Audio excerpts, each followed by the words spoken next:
জয় হিন্দ দোস্ত ফ্ৰম আছাম সংবাদ। কি হ'ব আপোনালোকৰ খবৰ নিশ্চয় ভাল। এইখন যে আপোনালোকে নটিছ কপি দেখা পাইছে, এইখন হৈছে দিল্লী চৰকাৰৰ ফালৰ পৰা গৃহৰক্ষী সঞ্চালক প্ৰধান নিষ্কম সেৱা ভৱন ৰাজ্য নতুন দিল্লী, তাৰিখ 23/12/2025। নটিছখন মই অকণমান পলমকৈ পালোঁ আৰু এই নটিছখনত কি লিখা আছে মই হিন্দীত আছিলে, আপোনালোকক অসমীয়ালৈ ট্ৰেন্সলেট কৰি মই আপোনালোকক বুজাই দিব বিচাৰিছোঁ। আপোনালোকে ভিডিঅ'টো শেষলৈকে চাই থাকিব আৰু শেষত কমেণ্ট এটা কৰি জনাবলৈ নাপাহৰিব আপোনালোকে ক'ৰ পৰা চাইছে।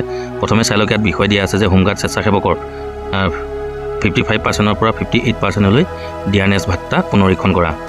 ইয়াতে লিখা আছে যে বিত্ত বিভাগৰ অনুমোদন অনুসৰি চৰকাৰী দিল্লী NCTৰ ভাইট আপোনাৰ ইয়াত ভাইট নম্বৰ দিয়া আছে, চাই ল'ব। তাৰিখ 17/12/2025 তাৰিখে হোমগাৰ্ড স্বেচ্ছাসেৱকসকলৰ কল আউট কৰ্তব্য পালনৰ বাবে ডিআৰএছ ভাত্তা 55%ৰ পৰা 58%লৈ বৃদ্ধিৰ বাবে হোমগাৰ্ড স্বেচ্ছাসেৱকৰ ডিআৰএছ ভাত্তা 55%ৰ পৰা 58%লৈ সংশোধন কৰি দিল্লীৰ সঞ্চালকালয় গৃহৰক্ষী বাহিনীয়ে সন্তুষ্ট কৰে।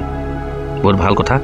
1/7/2025 তাৰিখে ডিআৰএছ ভাত্তা 55%ৰ পৰা 58%লৈ পুনৰীক্ষণৰ বাবে সঞ্চালক প্ৰধান গৃহৰক্ষী অনুমোদন প্ৰদান কৰিবলৈ নিৰ্দেশ দিয়া হৈছে। ভাৰতৰ বিত্ত মন্ত্ৰালয়ে দৈনিক শুল্ক ভাত্তা গণনা তলত দিয়া ধৰণে হ'ব, যেনেকৈ বেচিক পে 50 টকা মানে 18,000 টকা, আৰু প্ৰিয়তা ভাত্তা 58% বঢ়াইছে মানে ডিএনএছ ভাত্তাটো 10,440 টকা, আৰু পৰিবহণ ভাত্তা প্ৰতিদিনে 40 টকা কৰি 1200 টকা, তো টোটেল হ'লগৈ 29,640 টকা।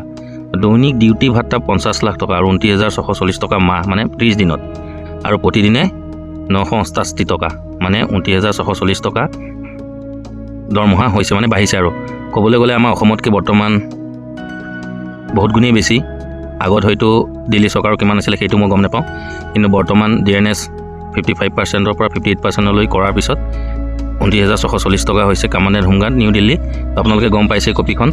আৰু আমি ভাবোঁ যে আমাৰ অসম চৰকাৰে আমাক এই ডিএনএছ ভাত্তাটো দিয়ে নে নিদিয়ে আমি এতিয়ালৈকে বৰ্তমানলৈকে একো গম পোৱা নাই, কিন্তু আশা কৰোঁ আমাৰ অসম চৰকাৰলৈ অনুৰোধ জনাওঁ যাতে যেনেকৈ দিল্লী চৰকাৰে ডিএনএছ 3% পাইছে, তেনেকৈ আমাৰ অসম চৰকাৰৰ ফালৰ পৰাও আমাক যাতে অসমৰ গৃহৰক্ষীসকলক যাতে এনেকৈ ডিএনএছ কিমান পাৰ্চেণ্ট দিয়ে আমি গম নাপাওঁ, আমাকো যদি কিবা এটা পাৰ্চেণ্টেজ ধৰি দিয়ে তেতিয়াহ'লে আমাৰ চলাত অলপ সুবিধা হ'ব।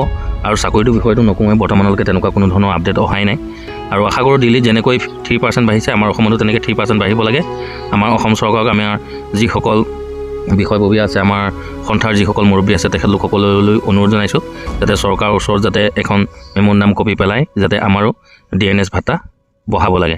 তো সিমানে ভিডিঅ'টো যিমান পাৰে আপোনালোকে বন্ধুবৰ্গৰ মাজত শ্বেয়াৰ কৰিব, আৰু চৰকাৰৰ ওচৰতো যাতে আমাৰ মেম'ৰেণ্ডাম কপি যায় তাৰ কাৰণে আপোনালোকক কমেণ্ট কৰিব। আমাৰ বিষয়ববীয়াসকলক, মুৰব্বীসকলক, যি সন্থাৰ আমাৰ সভাপতি ছেক্ৰেটাৰীসকল আছে, আপোনালোকে যিমান পাৰে শ্বেয়াৰ কৰিব তেখেতলোকলৈ, যাতে আমাৰ অসমৰ গৃহৰক্ষীসকলেও যাতে এই ডিএনএছ ভাত্তাটো পায়। তো সিমানে আছিল ভিডিঅ'টো। যদি ভিডিঅ'টো চাই আপোনালোকক ভাল লাগিলে তেনেহ'লে লাইক, কমেণ্ট, ছাবস্ক্ৰাইব কৰিবলৈ নাপাহৰিব। তো আজিলৈ জয় হিন্দ, জয় ভাৰত।